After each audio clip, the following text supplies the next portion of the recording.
நீர் உமது முகத்தை உமது ஊழியக்காரன் மேல் பிரகாசிக்க பண்ணி உமது கிருபையினாலே என்னை ரட்சியும். கர்த்தாவே, உம்மை நோக்கி கூப்பிட்டேன், நான் வெட்கப்பட்டு போகாதபடி செய்யும். துன்மார்க்கர் வெட்கப்பட்டு பாதாளத்தில் மௌனமாய் இருக்கட்டும். நீதிமானுக்கு விரோதமாய் பெருமையோடும் இகழ்ச்சியோடும் கடினமாய் பேசுகிற பொய் உதடுகள் கட்டப்பட்டு போவதாக.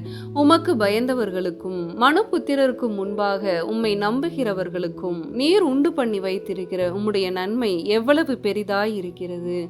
மனுஷருடைய அகங்காரத்துக்கு அவர்களை உமது சமூகத்தின் மறைவிலே மறைத்து நாவுகளின் சண்டைக்கு அவர்களை விலக்கி உமது கூடாரத்திலே ஒளித்து வைத்து காப்பாற்றுகிறீர். கர்த்தர் அரணான நகரத்தில் எனக்கு தமது கிருபையை அதிசயமாய் விளங்க பண்ணினபடியால் அவருக்கு ஸ்தோத்திரம்.